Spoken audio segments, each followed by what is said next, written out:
প্রিয় দর্শক, প্রীতি এবং শুভেচ্ছা নিন। সাজ্জাদ কাদির এই মুহূর্তে আপনাদের সামনে কথা বলতে এসেছি। ভারত যে কারণে বাংলাদেশিদের বিদ্যমান ব্যবস্থায় আর কখনোই ভিসা দেবে না, এই প্রসঙ্গটি নিয়ে আপনাদের সামনে কথা বলতে চাই। আপনারা জানেন সংবাদ মাধ্যমের কল্যাণে ইতিমধ্যে যে বাংলাদেশের পাসপোর্টে পুলিশ ভেরিফিকেশন একটি সিস্টেম ছিল।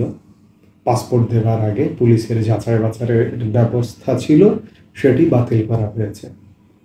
এটি আমি বলবো যে সহজলভ্য করবার জন্যই কাজটি করা হয়েছে।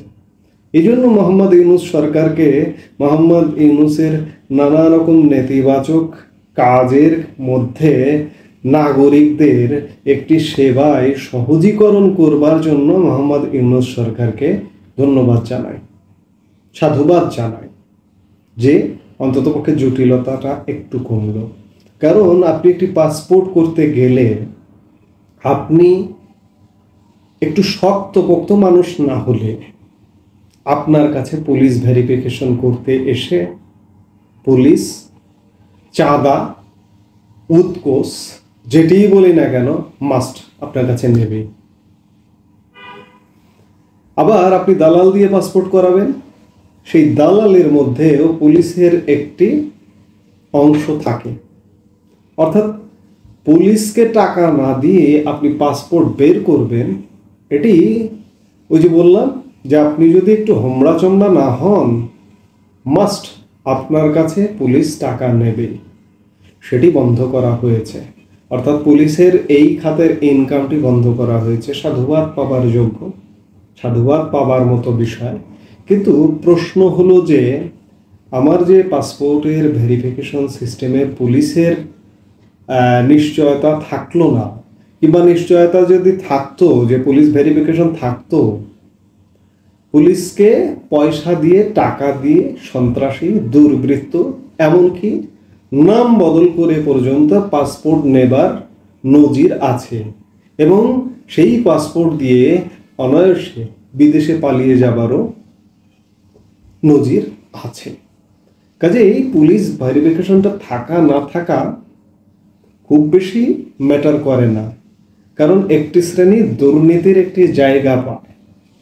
কিন্তু সারা বিশ্বে বেশিরভাগ দেশে কিন্তু পুলিশ ভেরিফিকেশন সিস্টেমটা আছে।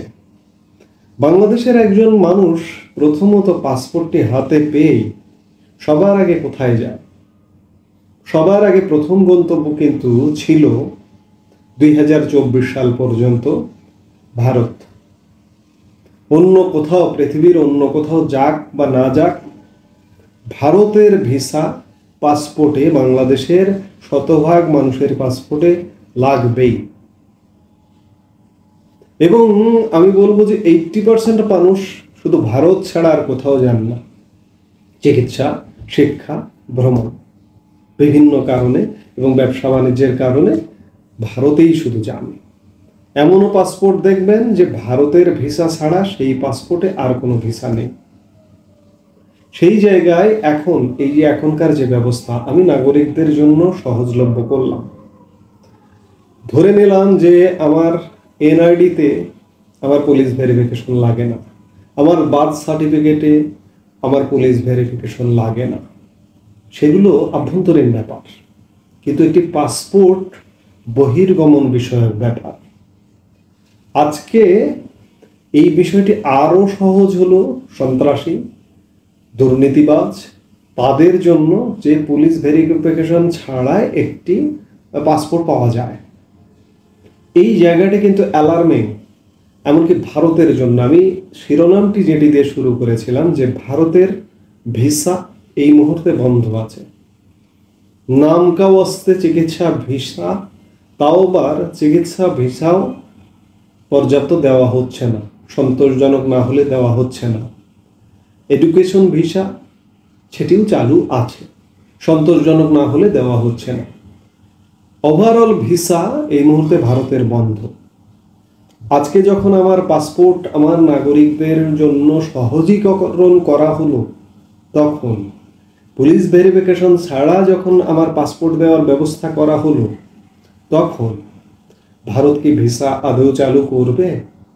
কারণ ওই যে প্রথম গন্তব্য হচ্ছে ভারত বাংলাদেশিদের, ভারত সহসা এই থ্রেটটার কারণে ভারত এমনি আতঙ্কিত এক প্রকার যে বাংলাদেশের জঙ্গি সন্ত্রাসীদের জেল থেকে মোহাম্মদ ইউনূসের সরকার এসে ছেড়ে দিয়েছে, জামিন দিয়েছে। সেই জায়গা থেকে ভারত যথেষ্ট আতঙ্কিত। ভারতীয় গোয়েন্দা সংস্থা বাংলাদেশের ব্যাপারে, বাংলাদেশের অনুপ্রবেশের ব্যাপারে, ভারতীয় অনুপ্রবেশের ব্যাপারে যথেষ্ট সচেতনভাবে পদক্ষেপ নিচ্ছেন। সেই জায়গায় এই রকম যদি আমাদের পাসপোর্ট ব্যবস্থা থাকে, তাহলে ভারত সহসা বাংলাদেশিদের জন্য সাধারণ ভিসা চালু করবে না, এটি এক প্রকার নিশ্চিত থাকুন। হঠাৎ করে পাসপোর্টে পুলিশ ভেরিফিকেশন উঠিয়ে দেওয়া হলো কেন? আমি বললাম যে পুলিশ ভেরিফিকেশন এমন কোনো কিছু নয়, কারণ এখানে পয়সা দিয়ে পুলিশ ভেরিফিকেশন করা হয়। সন্ত্রাসী, জঙ্গি, দাগী অপরাধী, তারাও, আপনি সাধারণ মানুষ, আপনার যে জটিলতা, আপনি যে জটিলতা ভোগ করেন, সন্ত্রাসীরা সেই জটিলতাও ভোগ করে না। ঘরে বসে পাসপোর্ট হেঁটে চলে আসে। বাংলাদেশের বিদ্যমান ব্যবস্থাটি কিন্তু এমন, কিন্তু এটিকে আরও নগ্ন করে দেওয়া হলো। সেই জায়গায় ভারত খুব সহসা বাংলাদেশিদের জন্য ভিসা চালু করবে না। আরেকটি বিষয় যে আমাদের পাসপোর্টের অবস্থান কেমন, এবছরের 2025-এর জানুয়ারি মাসে আমরা পাসপোর্টের অবস্থান আন্তর্জাতিকভাবে যেটি জেনেছি যে 100তম। আমাদের পাসপোর্ট দিয়ে বিশ্বের সব দেশ, এমনকি আফগানিস্তানের মতো দেশও, যেখানে জঙ্গি তৎপরতার সারা পৃথিবী তাকিয়ে থাকে, আফগানিস্তান, পাকিস্তানের মতো দেশ, সেসব দেশ থেকেও বিশ্বের অনেক দেশে ভিসা ছাড়া যাওয়া যায়। তেমনি বাংলাদেশেরও সুবিধা আছে। বাংলাদেশে গত বছর 2024 সালে 42টি দেশে ভিসা ছাড়া যাওয়া যেত। 2025-এর জানুয়ারিতে এসে দাঁড়িয়েছে 40টি দেশ, অর্থাৎ বাংলাদেশ আস্তে আস্তে সীমিত হয়ে আসছে। আমি ভারতের কথা যেমন বললাম, সারা পৃথিবীতেই এই বিষয়টি চাউর হয়ে যাবে যে বাংলাদেশে পাসপোর্ট করতে কোনো পুলিশ ভেরিফিকেশনের প্রয়োজন হয় না, অর্থাৎ কোনো গোয়েন্দা যাচাই বাছাই ছাড়াই বাংলাদেশের নাগরিকরা যে কোনো দেশে যেতে পারে, ভিসা লাগিয়ে যেতে পারে। তো সেই জায়গা থেকে সারা পৃথিবীও খানিকটা অ্যালার্ট হয়ে যাবে যে বাংলাদেশের পাসপোর্টে অভ্যন্তরীণভাবে, প্রাথমিকভাবে আইন শৃঙ্খলা বাহিনী কর্তৃক যাচাই বাছাই করা হয় না, গণহারে পাসপোর্ট দিয়ে দেওয়া হয়।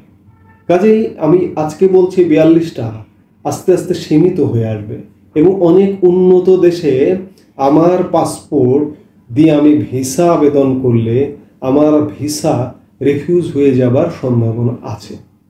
এখন প্রশ্ন হচ্ছে যে আমার একটা ফর্মালিটিস ছিল যে পুলিশ ভেরিফিকেশন, যে পাসপোর্ট করতে হলে পুলিশ ভেরিফিকেশন মাস্ট।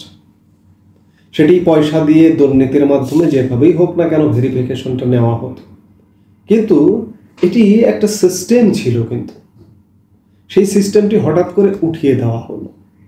উঠিয়ে দেবার ফলে বিশ্বের বহু উন্নত দেশও বাংলাদেশি পাসপোর্টধারীকে বাংলাদেশি পাসপোর্টে ভিসা সিল মারতে আগের থেকে অনেক বেশি যাচাই বাছাই করবে বলেই মনে হয়। আমি সাধুবাদ জানাচ্ছি একদিকে মোহাম্মদ ইউনূসের সরকারকে যে ভিসা পাসপোর্ট সহজীকরণ করা হয়েছে।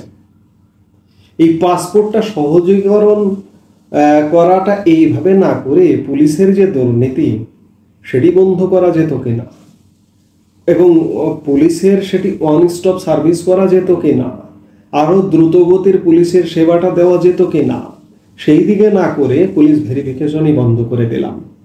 আমি ধরে নিচ্ছি যে আমার সহজলভ্য পাসপোর্ট, কিন্তু আমি এই সহজলভ্য পাসপোর্ট লইয়া কি করিব? আমি ভারতে যাইতে পারিব না, আমি বিশ্বের বিভিন্ন দেশে যাইতে পারিব না, তাহা হইলে আমি আমার এই পাসপোর্ট লইয়া কি করিব? এই প্রশ্নটি বড় হিসেবে দেখা দিচ্ছে। এখন দেখবার বিষয়, কিছুদিন গেলে বোঝা যাবে যে বাংলাদেশের পাসপোর্টের অবস্থান আরও কত নিচে নামছে নাকি উপরে উঠছে। এই মুহূর্তে এ পর্যন্তই। সবাই ভালো থাকুন, সুস্থ থাকুন। আমাদের ভিডিওগুলো নিয়মিত পেতে সাবস্ক্রাইব করুন Sajjad Kadir and the legends YouTube channel এবং লাইক, কমেন্ট, শেয়ার করে সাথে থাকুন।